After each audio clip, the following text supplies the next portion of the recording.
Cultural Christianity can be dangerous.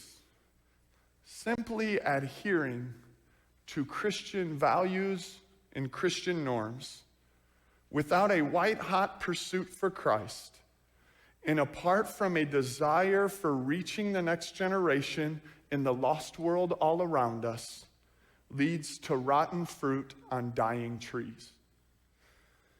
Imagine with me for a second that someone spent over 20 years as a cook at one of the local restaurants here in town.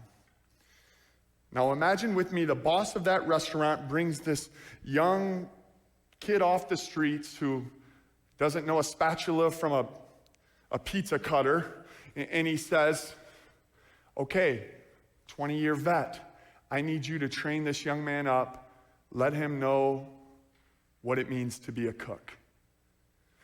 Could you just imagine how asinine it would be if that 20-year veteran who was a cook at this local restaurant said, oh, I really have no idea about cooking.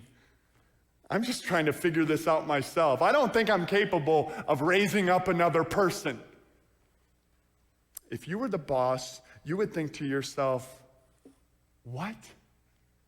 You've been working here 20 years. I've given you 20 raises. I've given you a few promotions. And you're not able to raise up the next person in line?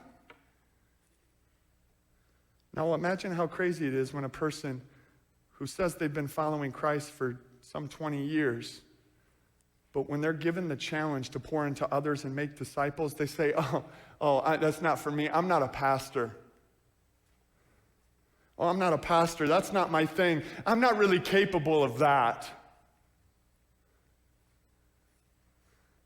There's no other area of life that we would accept such passivity, but we've grown accustomed to it in the church.